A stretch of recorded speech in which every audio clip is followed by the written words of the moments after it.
Hello everyone, आज हम करने जा रहे हैं लिमिटेशन एक्ट 1963 का सेक्शन नंबर 16 से लेकर के सेक्शन नंबर 21। हमने ये सेक्शन अलग पार्ट में इसलिए कर रहे हैं क्योंकि इसमें है इफेक्ट से रिलेटेड। इससे पहले हम क्या कर रहे थे, एक्सक्लूजन से रिलेटेड। ये पार्ट 3 में आता है computation of period of limitation. तो पीरियड ऑफ लिमिटेशन को कंप्यूट करने के लिए क्या क्या चीजें एक्सक्लूड होंगी वो हम कर चुके हैं सेक्शन नंबर 12 से लेकर के सेक्शन नंबर 15 में। अब हम कर रहे हैं सेक्शन नंबर 16 से लेकर के सेक्शन नंबर 21 जो कि इफेक्ट बताता है, यानी कि अगर कोई चीज हो जाती है तो उसका effect while computing period of limitation में क्या होता है। अब चलते हैं ट्रिक्स पे आता है सबसे पहले सेक्शन नंबर 16। सेक्शन नंबर 16 बात करता है डेथ कि अगर डेथ हो जाती है, effect of death on or before the accrual of the right to sue. ठीक है, देन इसके बाद आ जाता है फ्रॉड। ठीक है, फ्रॉड या फिर मिस्टेक से रिलेटेड कि इफेक्ट ऑफ फ्रॉड या फिर मिस्टेक इस चीज में। देन इसके बाद आ जाता है एक्नॉलेजमेंट इन राइटिंग, यानी कि अगर कोई एक्नॉलेज कर देता है किसी चीज से रिलेटेड तो उसका इफेक्ट क्या होगा लिमिटेशन पीरियड में। उसके बाद आ जाता है सेक्शन नंबर 19। सेक्शन नंबर 19 बात करता है effect of payment on account of depth और ऑफ इंटरेस्ट ऑन लीगेसी। ठीक है, लीगेसी पे अगर कोई क्या कर देता है, पेमेंट कर देता है। ठीक है, किस चीज में पेमेंट कर देता है, किसी डेप्ट से रिलेटेड या फिर किसी इंटरेस्ट से रिलेटेड। इंसान ये देखो डेप्ट है तो उससे रिलेटेड क्या कोई पेमेंट कर रहा है। अब आ जाते हैं सेक्शन नंबर 20 पे। सेक्शन नंबर 20 बात करते हैं इफेक्ट ऑफ एक्नॉलेजमेंट और पेमेंट बाय अनदर पर्सन। इसमें क्या इफेक्ट है, एक्नॉलेजमेंट या फिर पेमेंट कोई और इंसान कर रहा है इसमें, बाय अनदर पर्सन। इसमें वही इंसान कर रहा है, इसमें दूसरा इंसान कर रहा है। ठीक है, अब आ जाते हैं सेक्शन नंबर 21 जो कि लास्ट है, इफेक्ट ऑफ सब्स्टिट्यूटिंग और adding new plaintiff or defendant. ठीक है, क्या है, कोई नया प्लेंटिफ या फिर कोई नया डिफेंडेंट क्या है, ऐड हो रहा है या सब्स्टिट्यूट हो रहा है, उस चीज से रिलेटेड है। तो चलते हैं बेरेट के प्रोविजंस पे। सेक्शन नंबर 16 बात करता है effect of death on or before the accrual of right to sue. हमने डेथ कैसे याद किया था, ये बना है। ठीक है, RIP लिखा हुआ है इसमें, रेस्ट इन पीस। तो इसमें इफेक्ट ऑफ डेथ से रिलेटेड क्या है, देखो, where any person who would if he were living. ठीक है, कोई एक इंसान है जो कि जिंदा होता अगर, और उसके पास क्या होता है, right to institute a suit. ठीक है, या फिर कोई एप्लीकेशन, ठीक है, वो उसके पास राइट होता। ठीक है, और वो मर चुका है, dies before the right accrues. ठीक है, और where a right to institute a suit और make an application accrues only on the death of the person, या फिर उसके मरने पर ही वो राइट आया है। The period of limitation shall be computed from the time when there is a legal representative of the deceased capable of instituting such suit और making such application. देखो, कोई इंसान मर जाता है, उसके बाद जो दूसरा इंसान उसके अंडर जो लाइबल है, मतलब जिसके पास राइट आ जाता है, वो इंसान क्या होना चाहिए, उसके पास भी कैपेसिटी होनी चाहिए सूट करने के लिए, तभी वो लिमिटेशन पीरियड स्टार्ट होगा। देन इसके बाद आ जाता है where a person against whom if he were living a right to institute a suit और make an application would have accrued dies before the right accrues, पहले ही मर जाता है। और where the right institute to institute a suit और make an application against any person accrues on death of such person, the period of limitation shall be computed from time when there is a legal representative of the deceased against whom the plaintiff may institute such suit or make such application. अब देखो ये क्या है, plaintiff से related है, ये किससे related है, डिफेंडेंट से रिलेटेड है। ठीक है, इसमें क्या है, पीरियड ऑफ लिमिटेशन कब से कंप्यूट होगा, from the time when there is a legal representative, किसका, डिसीज्ड का। ठीक है, डिसीज का लीगल रिप्रेजेंटेटिव हो, against whom the plaintiff may institute such suit और मेक सच एप्लीकेशन। ठीक है, प्लेंटिफ डिफेंडेंट के अगेंस्ट। अभी डिफेंडेंट से रिलेटेड है कि डिफेंडेंट मर गया है, इधर क्या है, प्लेंटिफ मर गया है। देन इसके बाद आता है नेक्स्ट, नथिंग इन सबसेक्शन 1 और subsection 2 applies to suits to enforce right of preemption. ठीक है, प्रीएम्पशन से रिलेटेड नहीं है ये, और to suits for possession of immovable property और ऑफ हेरिडिटरी ऑफिसेस, इन सब चीजों पे नहीं लगेगा। इसको याद रख लो कि अगर सेक्शन नंबर 16 डेथ से रिलेटेड कहाँ नहीं लगेगा, एम्पशन पे नहीं लगेगा, प्रीएम्पशन पे। ठीक है, इमूवेबल प्रॉपर्टी या फिर हेरिडिटरी ऑफिसेस, पंडितों के यहाँ वाला नहीं लगेगा जहाँ पे पंडित में हेरिडिटरी ऑफिसेस होता है। इमूवेबल प्रॉपर्टी यानी कि जमीन अमीन से रिलेटेड नहीं लगेगा, प्रीएम्पशन पे नहीं लगेगा यानी कि जिसको पहले ही राइट मिल गया हो कोई प्रॉपर्टी खरीदने का। ठीक है, अब आते हैं सेक्शन नंबर 17 पे, इफेक्ट ऑफ फ्रॉड और मिस्टेक। फ्रॉड और मिस्टेक में हमने क्या किया था, मास्क वाला इंसान बनाया था, मिस्टेक में उप्स वाला फेस बनाया था। ठीक है, अब देखो, where in the case of any suit or application for which a period of limitation is prescribed by this act। तो क्या बोला गया है, ये एक्ट प्रिस्क्राइब करता है पीरियड ऑफ लिमिटेशन। अब इसमें क्या है, the suit or application is based upon the fraud of the defendant और रिस्पोंडेंट और हिज एजेंट। क्या है, सूट या फिर एप्लीकेशन किस पे बेस्ड है, fraud of the defendant, defendant के फ्रॉड पे बेस्ड है, या फिर रिस्पोंडेंट या फिर एजेंट पे। नेक्स्ट है, knowledge of the right of और title on which suit or application is founded is concealed. देखो, सबसे पहले क्या है, जिस चीज पे बेस्ड है वो क्या है, फ्रॉड है। दूसरे क्या है, नॉलेज, किसी नॉलेज तुम्हारे पास राइट है या टाइटल है, ठीक है, वो चीज जो है कंसील्ड है। या फिर क्या है, suit or application is for relief from the consequences of a mistake, कोई गलती से है। या फिर कहा है, where any document necessary to establish the right of the plaintiff or applicant has been fraudulently concealed from him. अब देखो, जिस चीज पे चीजें बेस्ड है, यानी कि जो मेन चीज है उस पे बेस्ड है, वो क्या है, कुछ दबाई गई है, झूठी है, फ्रॉड है, कुछ दिक्कत है उसमें, तो क्या होगा, the period of limitation shall not begin to run until plaintiff or applicant has discovered the fraud or the mistake or could with reasonable diligence have discovered it. अब देखो, फॉर एग्जाम्पल तुम्हारे साथ कुछ धोखेबाजी हुई है और तुम्हें उस धोखेबाजी से रिलेटेड क्या है, सूट करना है, पर तुम उस सूट को तभी कर सकते हो ना जब तुम्हें पता चले कि वो धोखेबाजी हुई है। यहाँ पे तुम्हें पता ही नहीं चला धोखेबाजी हुई और टाइम पीरियड खत्म कर दिया, ये तो गलत है ना, ये जस्ट नहीं है, रीजनेबल नहीं है, इसलिए just and reasonable limitation period होता है। अदरवाइज लिमिटेशन पीरियड का कोई मतलब नहीं है अगर आप सूट नहीं कर सको, ठीक है। नेक्स्ट इसके बाद क्या है, provided that nothing in this section shall enable any suit to be instituted or application to be made to recover or enforce any charge against or set aside any transaction affecting any property. अब देखो, किस किस चीज से related क्या है, ये enable नहीं होगा। In case of fraud, has been purchased for valuable consideration by a person who was not a party to fraud and did not at the time of purchase know or have reason to believe that any fraud had been committed। उसको पता ही नहीं था कि वहां पे fraud जो है commit किया गया था। तो इसमें क्या हो गया, अगर वैल्यूएबल कंसिडरेशन है, वैल्यूएबल कंसिडरेशन कर दी गई है तो उसको सेट असाइड नहीं करोगे फ्रॉड के केस में। देन मिस्टेक के केस में भी यही है कि किसी इंसान ने क्या किया है, परचेज किया है वैल्यूएबल कंसिडरेशन दे करके, ठीक है, तो उसको क्या है, आप सेट असाइड नहीं करोगे। नेक्स्ट इसके बाद है, कोई कंसील्ड डॉक्यूमेंट है, has been purchase for valuable consideration, से उसको खरीद लिया है एक इंसान ने, और वो इंसान क्या है, उसने बोनाफाइडली खरीदा है, ठीक है। Did not at the time of purchase know, उसको नॉलेज नहीं थी, और have reason to believe that the document have been concealed. तो इन सब से रिलेटेड क्या होगा, वो सूट इंस्टीट्यूट नहीं कर सकता या फिर सेट असाइड नहीं कर सकता है। नेक्स्ट इसके बाद क्या है, where judgment debtor has by fraud और फोर्स। देखो जजमेंट डेप्टर है, ठीक है, उसने क्या किया, अब जजमेंट डेप्टर कौन होता है आपको पता ही है, बाय फ्रॉड और force prevented the execution of a decree. अब जजमेंट डेप्टर के अगेंस्ट ही एग्जीक्यूट होती है डिक्री, और उसने क्या कर दिया, प्रिवेंट कर दिया, और फिर क्या पीरियड ऑफ लिमिटेशन भी चला गया, तो क्या होगा, द कोर्ट में on the application of the judgment creditor made after the expiry of the set period extend the period of execution of the decree और ऑर्डर। वो क्या करेंगे, एक्सटेंड कर देंगे पीरियड ऑफ डिक्री, क्यों, क्योंकि जस्ट एंड रीजनेबल कॉज है। Then provide that such application is made within 1 year from the date of the discovery of fraud। discovery of fraud के 1 year में, तो हमें इसमें सबसे इंपॉर्टेंट चीज याद रखनी है 1 year, ठीक है, फ्रॉम डिस्कवरी, ठीक है, डिस्कवरी से लेकर के 1 year का पीरियड आपको एकदम अच्छे से याद रखना है।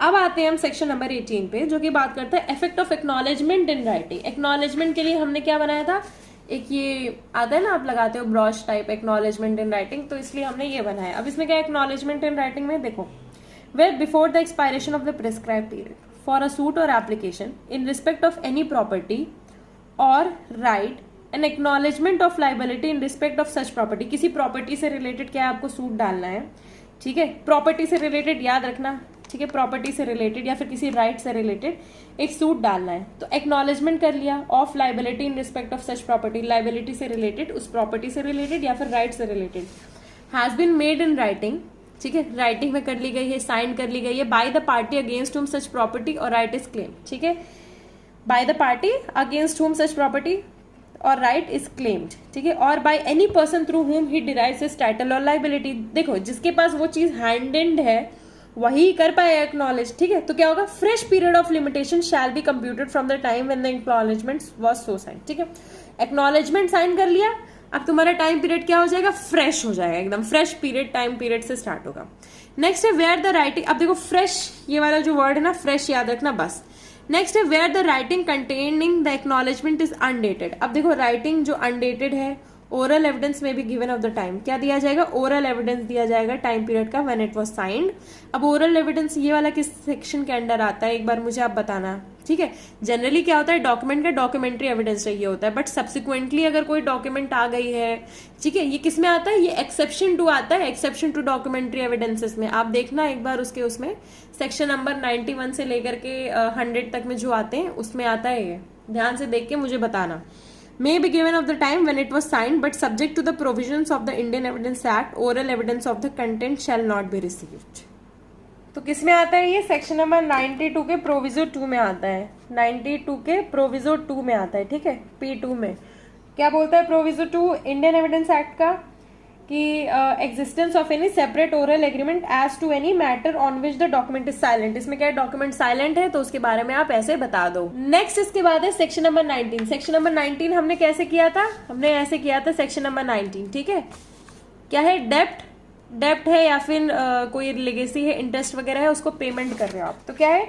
Effect of payment on account of डेप्ट or of interest on legacy. अब देखो क्या है, where a payment on account of a डेप्ट or of interest on a legacy is made. Payment क्या है, तुमने कर दी है before the expiration of the prescribe period, ठीक है, प्रिस्क्राइब पीरियड के पहले ही तुमने पेमेंट कर दी है, बहुत अच्छी बात है। By the person liable to pay the डेप्ट और लेगेसी और by his agent duly authorised in this behalf. Fresh period of limitation shall be computed from the time when the payment was made. Simple है। तो देखो कौन कौन सी चीजों में फ्रेश पीरियड हो जाएगा। इधर फ्रेश, ठीक है, इधर क्या हो जाएगा, इधर भी फ्रेश, ठीक है। इधर क्या हो जाएगा, छुपा दिया जब पता चले, ठीक है। इधर क्या है, छुपा दिया जब पता चले तब से, ठीक है। तो अब समझ में आ गया कि इधर क्या है, इधर भी फ्रेश पीरियड स्टार्ट हो जाएगा अगर तुमने कर दिया। और इसमें और कुछ मत पढ़ो, मोड ऑफ पेमेंट से रिलेटेड है आगे, बट और कुछ मत पढ़ो। नेक्स्ट इसके बाद आ जाते हैं हम सेक्शन नंबर 20 में। सेक्शन नंबर 20 क्या था? Acknowledgement, payment, effect of acknowledgement या फिर पेमेंट। यानी कि सेक्शन नंबर 18 या सेक्शन नंबर 19 कोई थर्ड पर्सन करे, ठीक है, कोई और पर्सन करे बाय अनदर पर्सन, तो वही चीज है। अब देखो इसमें क्या है, the expression agent duly authorise in this behalf in section 18 and 19 shall in the case of a person under disability. किसमें है? अंडर डिसेबिलिटी है। include his lawful guardian, committee or manager or an agent duly authorized by such guardian, committee or manager to sign the acknowledgement or make the payment। ठीक है, कौन करेगा? आपको पता चल गया कौन करेगा साइन, कौन करेगा एक्नॉलेजमेंट, कौन करेगा पेमेंट। नेक्स्ट क्या है?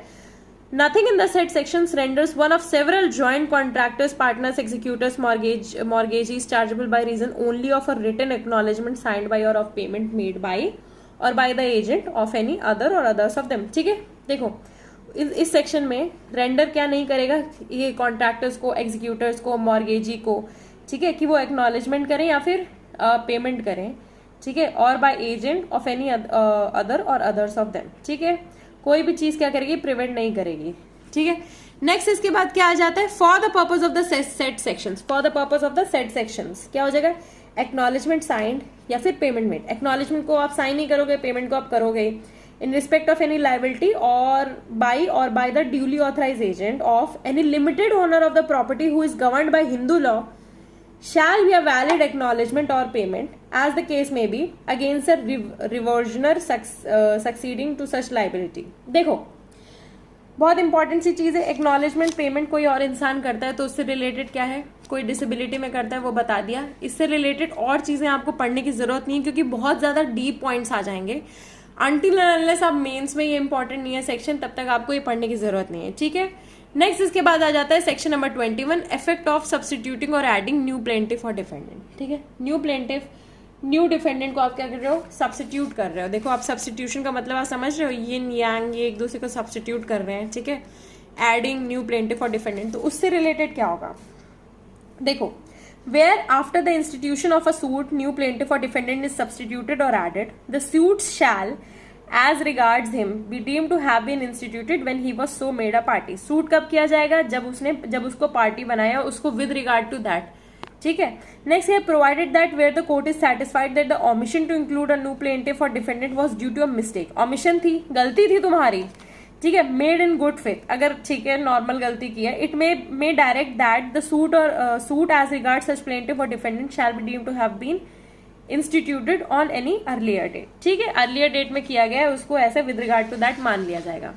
नेक्स्ट एंड लास्ट क्या है, nothing in this subsection 1 shall apply to a case where a party is added substituted owing to assignment or devolution of any interest during the pendency of a suit, ठीक है, और where a plaintiff is made a defendant or a defendant is made a plaintiff. अब देखो इसमें simply ये चीज बोली गई है कि सबसेक्शन 1 क्या करता है, ऐड या फिर ऐड सब, देखो एडिंग से रिलेटेड बात करता है, सब्स्टिट्यूटिंग से रिलेटेड बात करता है।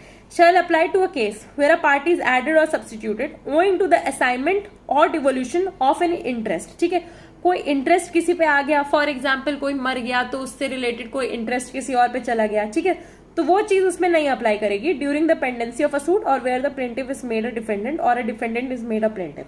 तो सिंपली आप जो ये वाला पोर्शन है सेक्शन नंबर 16 से लेकर के सेक्शन नंबर 21 तक, उसमें बस इतना सी बात याद रखनी है आपको, इफेक्ट से रिलेटेड। कोई मर गया तो क्या होगा, उसके लीगल रिप्रेजेंटेटिव पे चली जाएगी बात, ठीक है, वो कर सकता है सूट इंस्टीट्यूट। फ्रॉड मिस्टेक हुई है तो जब उसको पता चलेगा तभी ना वो आगे बढ़ पाएगा।